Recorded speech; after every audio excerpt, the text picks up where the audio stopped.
Bem, pessoal, vamos aí realizar uma revisão básica para essa segunda avaliação, observando aí o que será cobrado e cada um dos tópicos que serão demandados nessa segunda avaliação.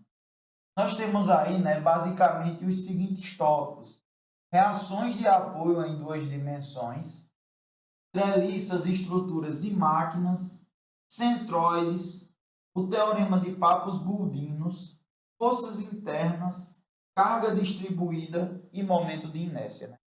Esses foram todos os tópicos que nós estudamos aí na segunda unidade. Então, ó, iniciando aqui por reações de apoio, né? A gente viu que estruturas elas são apoiadas sob suporte que oferecem reações. E daí existem alguns suportes básicos, né? Como, por exemplo, nós temos aqui o contato de pino, que ele tem essa forma aqui, e que esse tipo de contato de pino, ele oferece duas reações, né? Uma reação aqui em X, Rx, e outra R de Y.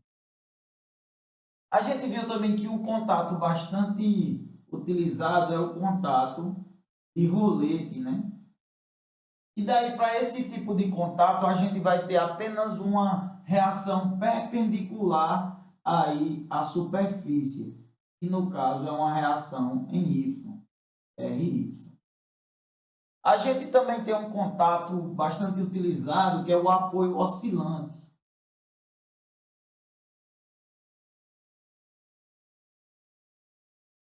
Esse tipo de apoio oscilante, né, ele também apresenta uma reação perpendicular ao seu ponto de contato, certo? Lembrando que se esse apoio ele estiver inclinado, por exemplo, se esse apoio ele estiver inclinado, a reação ela será perpendicular à superfície, certo, de apoio. No caso, ela terá esse sentido. Da N de normal, normal. Além desses apoios, nós também temos um bastante importante, que é o apoio do engaste, né? Uma viga, por exemplo, ela pode estar engastada em uma superfície. E aí o engaste ele apresenta três reações. A reação aqui em Y, a reação em X e um momento, né? Momento que vai reagir aos esforços. Então, basicamente, reações dos apoios, nós temos bastantes apoios, porém esses são os mais utilizados aí, né? Já com relação à questão de treliças, estruturas e máquinas, nós vimos que inicialmente para resolver um problema como esse, nós devemos aí nos valer, né? Descobrir inicialmente os esforços, as reações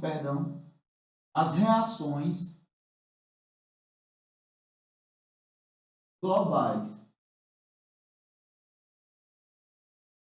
Então, né, quando a gente está resolvendo um problema de treliça, estrutura e máquina, inicialmente é interessante que a gente tente descobrir a reação global, que é exatamente essas reações de apoio aqui que vão ser cobradas em prova, certo? Lembrando que, por vezes, as máquinas elas não estão apoiadas em lugar algum, então essas reações globais elas serão negligenciadas aí, né? A gente não vai calcular. Para treliças, a gente vai apresentar aí o método dos nós e da seção, certo? E daí, nas treliças, no método dos nós, após encontrar as reações globais, nós devemos iniciar a realizar o cálculo utilizando cada um dos nós que compõem essa treliça. Lembrando que nós não devemos escolher para trabalhar nós com mais de duas incógnitas. ou seja, mais de duas variáveis desconhecidas, certo? Então, nós devemos escolher nós aí que apresentem duas ou menos variáveis desconhecidas. No caso de estruturas, nós iremos apresentar aí os membros multiforça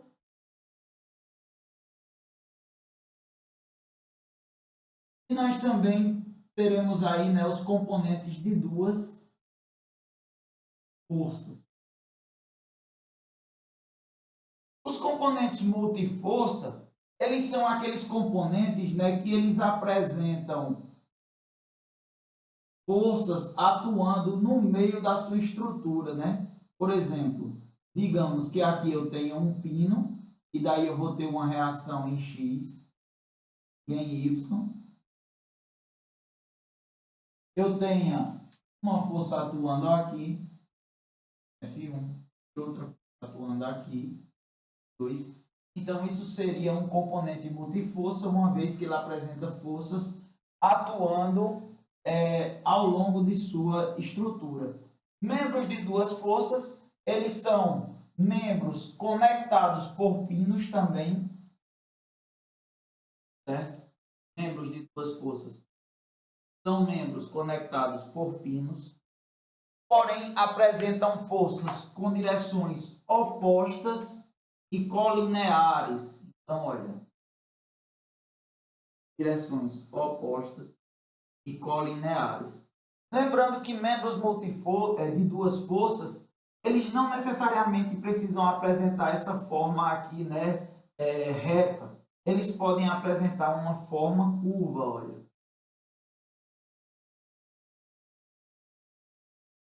Porém, se eu apresento, se essa estrutura ela tiver forças apenas atuando em suas extremidades, em contatos de pinos, elas também podem ser consideradas membros multiforça.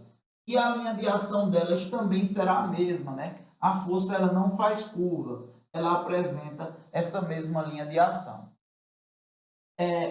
Em estruturas, nós precisamos desenhar apenas os diagramas de corpo livre dos membros multiforça. Certo? Apenas os diagramas de corpo livre dos membros multiforça. Porque os membros de duas forças, eles irão resultar em uma força pontual em uma das extremidades desse membro de multiforça. Então, nós descobrimos aí as reações globais, depois realizamos os diagramas de corpo livre, observando o que é componente de duas forças e o que é componente multiforça, e daí nós realizamos a resolução do problema, certo? Baseado nesses dados aí. Daí, dando continuidade, né, nós temos aí o cálculo de centroides. A gente viu que para realizar o cálculo de centroides, olha, nós teremos aí, né, que basicamente a equação geral é x barra é igual ao somatório do centroide de cada uma das estruturas de área. Então, a gente coloca x til vezes cada uma das áreas dividido pelo somatório de todas as áreas. Então, dessa maneira, tanto para x quanto para y, nós utilizamos essa equação para descobrir o ponto geométrico do cálculo do centroide em x e também a equação correspondente do centroide em y.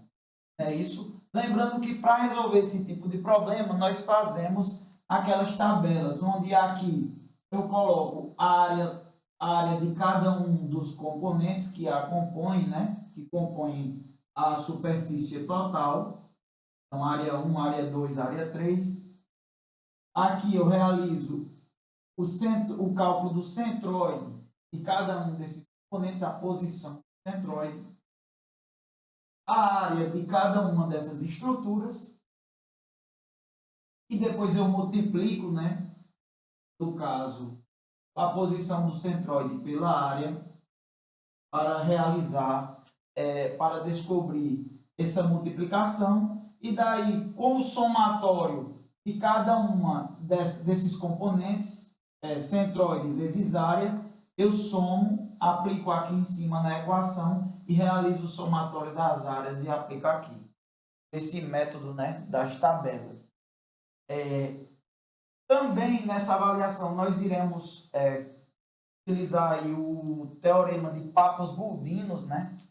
E para que é que serve mesmo o teorema de Papos-Gouldinos? Ele serve para realizar o cálculo da, da área da superfície e do volume de uma estrutura que sofra rotação, né, que seja simétrica ao longo de um eixo de rotação. Então, qual é mesmo a fórmula da área da superfície? A gente vai ver que a área da superfície ela será igual à posição do centroide de cada uma das entidades vezes o ângulo de rotação θ, que no caso, em muitas vezes, é 2π, vezes o comprimento de cada uma dessas entidades. Então, desse modo, a partir do comprimento de cada uma delas e da posição do centroide multiplicado pelo ângulo de rotação aí da minha estrutura, nós iremos calcular a área da superfície. E o volume, a correlação é bastante análoga, só que o volume é igual ao centroide de uma superfície de área multiplicado pelo ângulo de rotação, só que em vez do comprimento nós iremos multiplicar pela área de cada uma das partes. E daí nós conseguimos calcular tanto a área da superfície quanto o volume de uma estrutura que é simétrica ao longo de um eixo de rotação. Para essa avaliação, forças internas não serão cobradas, foi um tópico que eu decidi introduzir para vocês, pois vocês vão utilizá-lo bastante em disciplinas futuras. Aí nós temos carga distribuída, né? Que para o cálculo da carga distribuída, basicamente nós utilizamos o cálculo do centroide. Nós vimos aí que para realizar o cálculo da carga distribuída, por vezes essa carga ela apresenta uma geometria um pouco irregular, né? Como, por exemplo, dessa maneira aqui.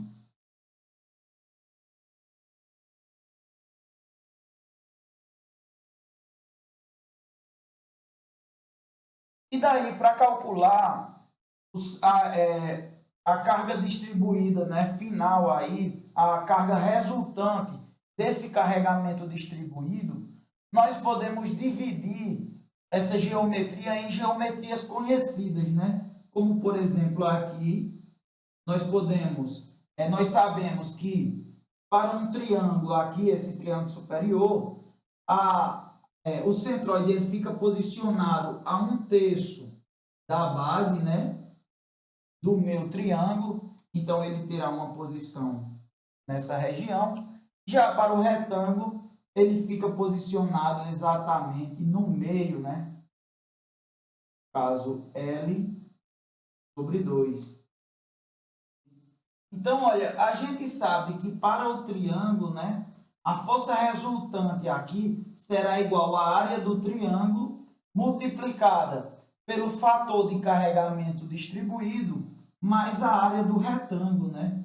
Isso aqui, né, será igual à força resultante que está atuando nesse carregamento distribuído, ou seja, a força que substitui todo esse carregamento distribuído. Geralmente, nesse tipo de questão, além do módulo, né, da magnitude da força, nós também pedimos aí a posição, né?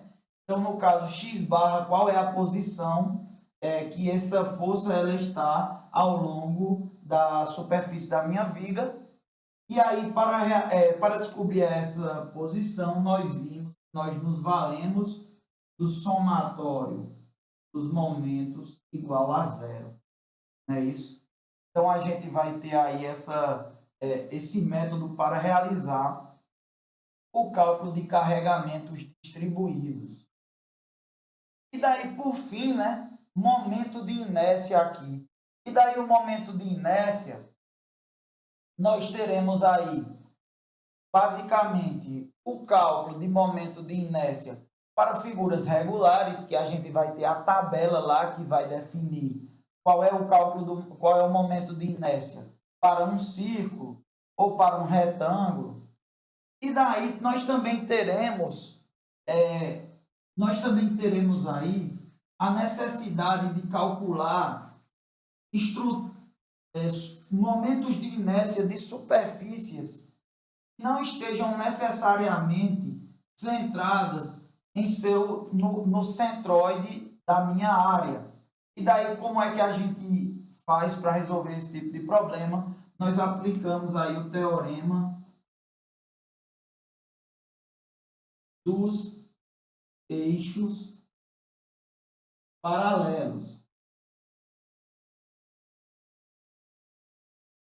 certo? E daí esse teorema ele é bastante utilizado na resolução de problemas de momento de inércia, onde a figura ela não seja uma figura regular ou já conhecida, ou então quando o seu eixo não estiver exatamente posicionado no centroide, certo? E daí, para o cálculo de momento de inércia de áreas, de estruturas com áreas compostas, a gente viu aí, né, que a gente vai ter que primeiro realizar o cálculo do centroide.